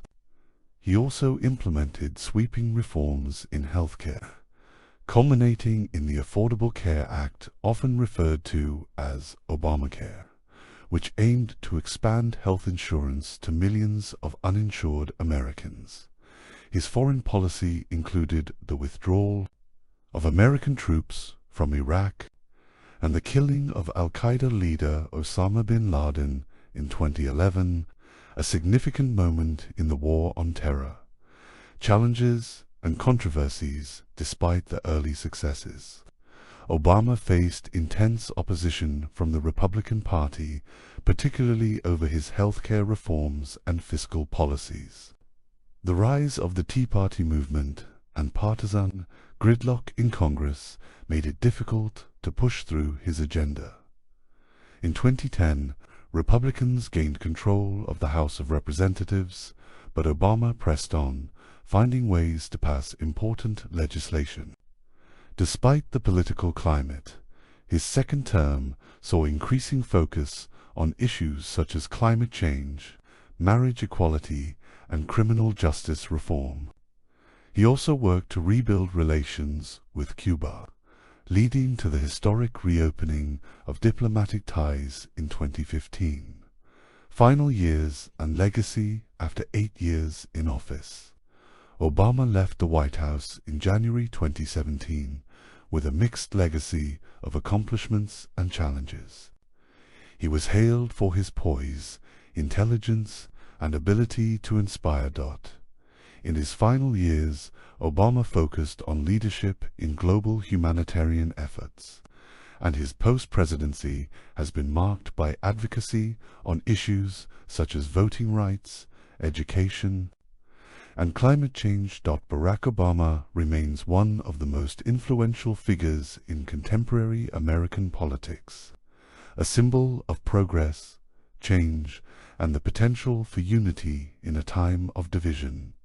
And now, we turn to a new era, one marked by intense division and a sharp contrast to the hopeful vision of Obama. Join me next for episode 42, Donald Trump, the Disruptive Outsider. Episode 42, Donald Trump, the Disruptive Outsider. Tonight, we reflect on a presidency that defied traditional expectations, a man who approached the office with unorthodox methods and a strong desire to reshape the system. This is Donald. JohnTrump.so. Take a moment, let your body relax, and drift with me into a time when change felt constant, and every decision seemed to ripple through the fabric of American life, early life and childhood. Donald Trump was born on June 14, 1946, in Queens, New York City, to Fred and Mary McLeod Trump. Raised in a well-off family, Donald attended New York Military Academy at the age of 13, where he quickly made a name for himself with his leadership skills and a reputation for being ambitious. He later attended Fordham University before transferring to the Wharton School of the University of Pennsylvania, where he earned a degree in economics. Trump's father, a successful real estate developer, guided him into the family business. By the age of 25, Donald had already taken the reins of his father's company, which he renamed the Trump Organization. Business, career, and fame, Trump built his empire on luxury real estate. He focused on high-profile buildings and branded properties, including Trump Tower in Manhattan, casinos in Atlantic City, and resorts around the world. His name became synonymous with wealth and extravagance. He also became a popular figure in media, hosting the reality television show The Apprentice from 2004 to 2015. The show highlighted his business acumen, and his catchphrase, "You're fired," became a cultural staple. Political rise in 2016. Presidential election. Trump's political aspirations began to emerge in the early 2000s. Though he had no formal experience in public office, he flirted with running for president in previous election cycles. But in 2015, he formally announced his candidacy. He ran as a Republican, emphasizing themes of populism, nationalism, and an America First approach. His campaign focused on issues like immigration, trade, and restoring American manufacturing. Trump's blunt, unfiltered style, along with his ability to connect with a segment of voters frustrated with the political establishment, set him apart from the field of candidates. He easily won the Republican nomination. Despite skepticism from many political analysts, in November 2016, Donald Trump faced Democratic nominee Hillary Clinton in the general election. Despite losing the popular vote, Trump won the Electoral College and became the 45th President of the United States. Presidency the first year. Trump's first year in office was marked by a flurry of executive orders and bold policy decisions. He focused on rolling back regulations, cutting taxes, and attempting to repeal the Affordable Care Act. His administration made efforts to tighten immigration, including the controversial travel ban affecting several predominantly Muslim countries. Trump's presidency also saw the withdrawal of the United States from international agreements like the Paris Climate Accord and the Trans-Pacific Partnership. He advocated for a protectionist trade policy, imposing tariffs on China and other nations to address what he perceived as unfair trade practices. Impeachment and controversies in 2019. Trump faced impeachment by the House of Representatives on charges of abuse of power and obstruction of Congress. The charges stemmed from a phone call with the President of Ukraine, where Trump was accused of pressuring the Ukrainian leader to investigate political rival Joe Biden. Trump was impeached by the House but acquitted by the Senate. In early 2020, marking only the third time in U.S. history that a president was impeached. Despite the impeachment, Trump maintained a loyal base of supporters and continued to push forward with his policies. His presidency also saw growing divisions in the nation, particularly over issues like race, the economy, and the handling of the COVID-19 pandemic. 2020 election and final year, the COVID-19 pandemic significantly impacted the final year of Trump's presidency. His handling of the crisis was a central issue during the 2020 election.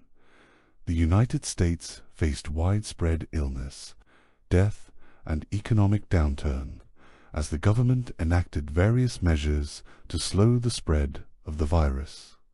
In November 2020, Trump ran for re-election against former Vice President Joe Biden.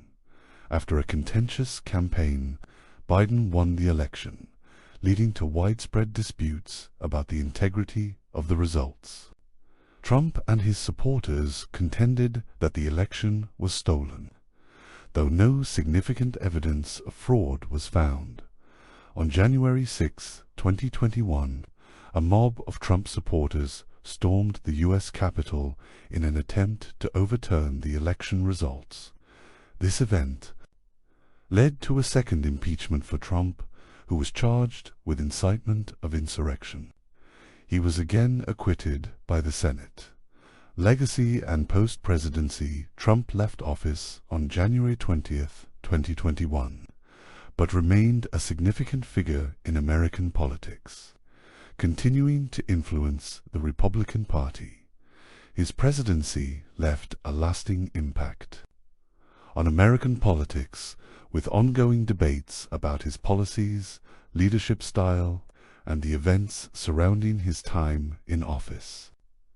His supporters viewed him as a champion of the working class and a disruptor of the political establishment, while his critics saw his rhetoric and actions as divisive.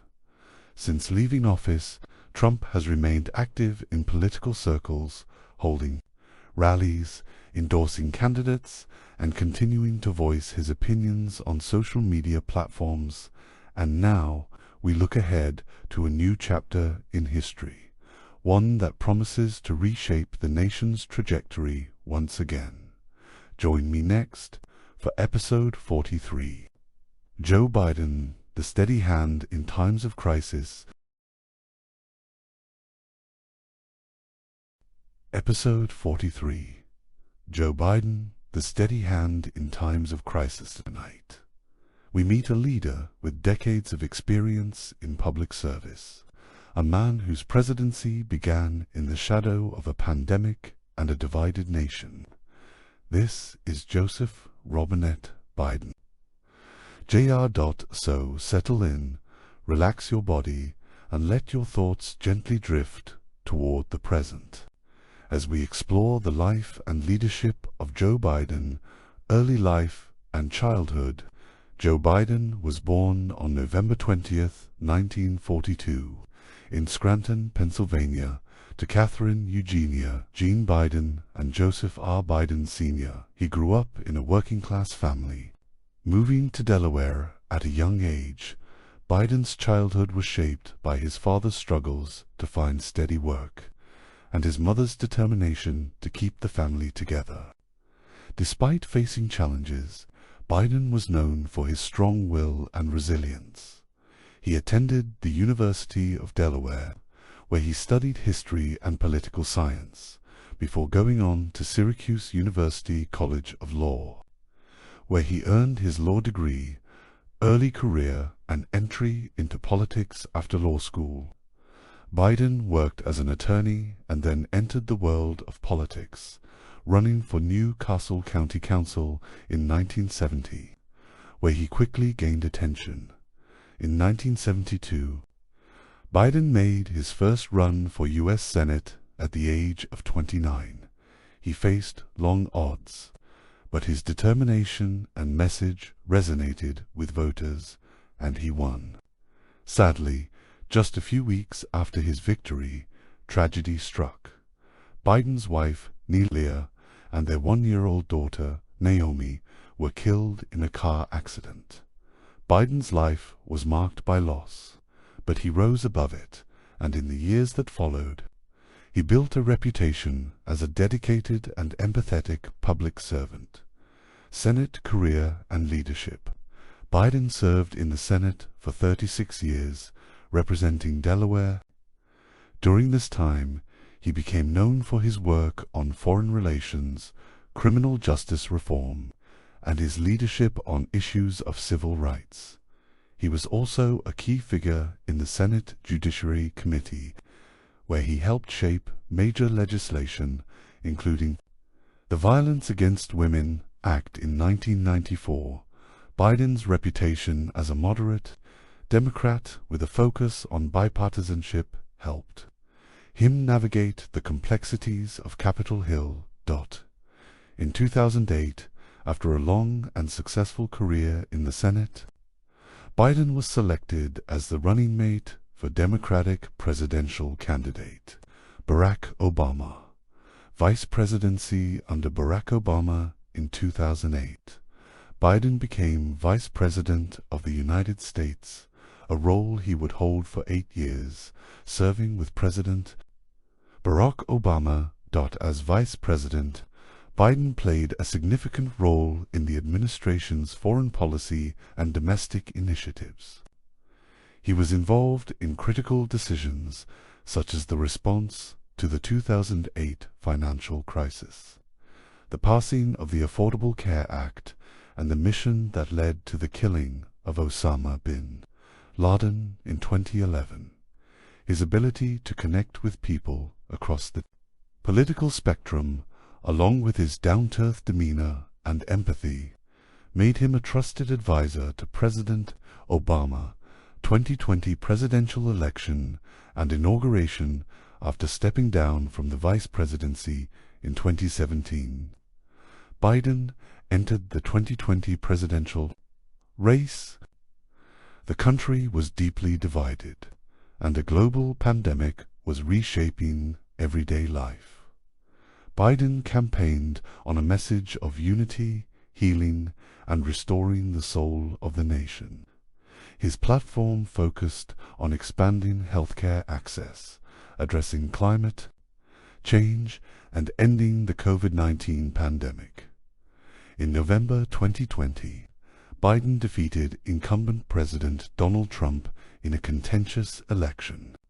Despite challenges and doubts raised by Trump's claims of election fraud, Biden was declared the winner with 306 electoral votes to Trump's 232. He was inaugurated as the 46th President of the United States on January 20, 2021, in the midst of a global pandemic, political polarization, and heightened tensions following the January 6th Capitol riot. Presidency leading through crisis. Biden's presidency began with a focus on combating the COVID-19 pandemic. He enacted a national vaccination campaign, passed the American Rescue Plan, and worked to reopen the economy. Biden also made climate change a central focus of his administration, rejoining the Paris Climate Agreement and setting ambitious goals to reduce carbon emissions in the coming years. His administration navigated complex issues in foreign policy, including the withdrawal of U.S. troops from Afghanistan in August 2021, a decision that received both praise and criticism, particularly after the chaotic evacuation from Kabul. Biden also faced intense domestic challenges, including rising inflation, supply chain disruptions, and the ongoing debate over voting rights and police reform. The future ahead. As of today, Joe Biden continues to lead a nation grappling with many challenges, but his experience, patience, and commitment to public service remains steadfast. While his presidency has been shaped by a series of obstacles, Biden's decades of experience in the Senate and as vice president have allowed him to approach these challenges with a steady hand. The coming years will determine how Biden's leadership will be remembered, as the country faces the ongoing impact of the pandemic, political divisions, and global uncertainties.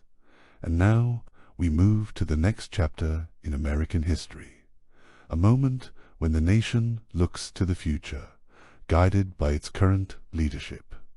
Join me next for episode 44, the next step in American leadership.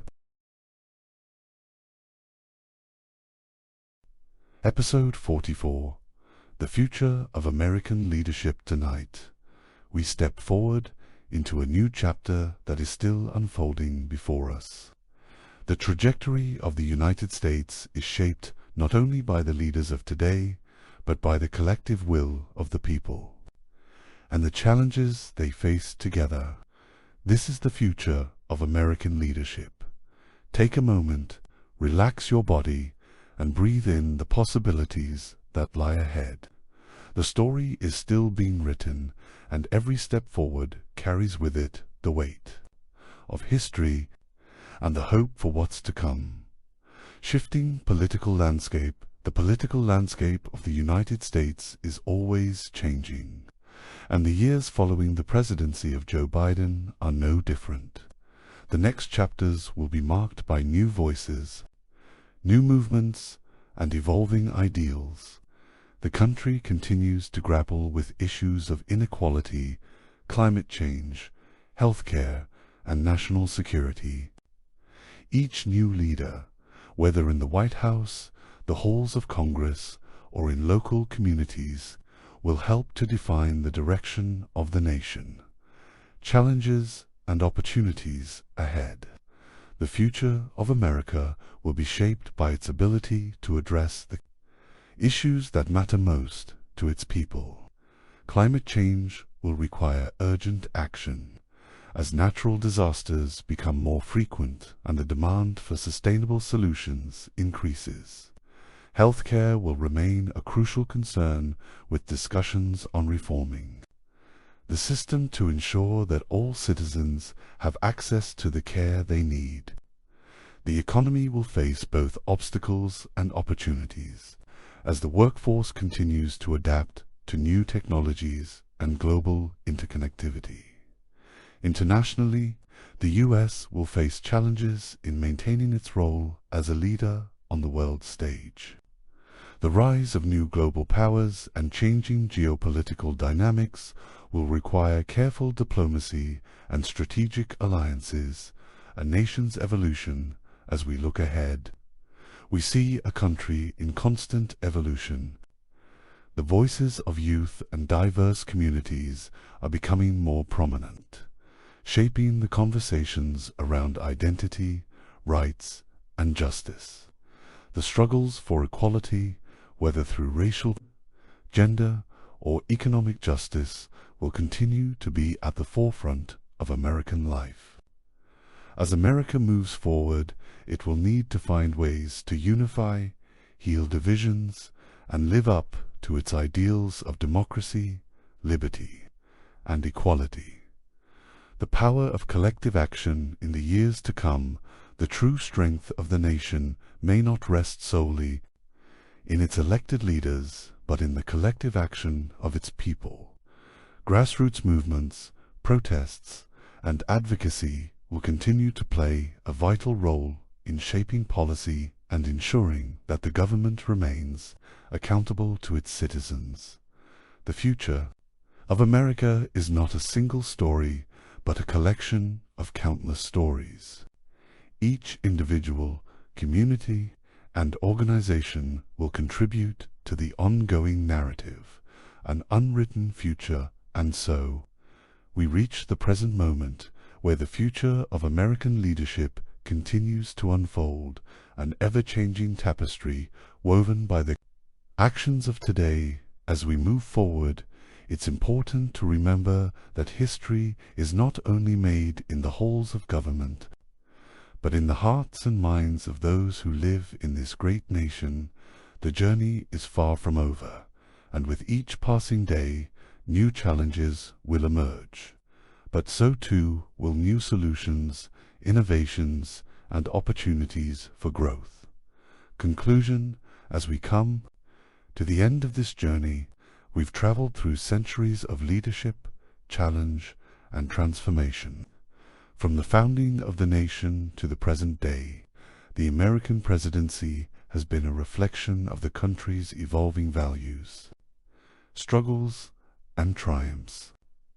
Each president has left their marks through visionary leadership, others through moments of deep struggle, but all of them, in their own way, have contributed to the complex and vibrant tapestry that is the United States. As we look to the future, we understand that the story is never truly finished. Leadership continues to evolve, and so does the country. The challenges we face today will shape the leaders of tomorrow, and in turn, those leaders will face challenges we cannot yet fully imagine. But one thing is certain: the story of America is one of resilience, reinvention, and hope. And as we reflect on the past, we do so with the understanding that each chapter is both a lesson and a stepping stone towards something greater. Thank you for joining me on this journey, and may you carry the knowledge of the past as we continue to shape the future together.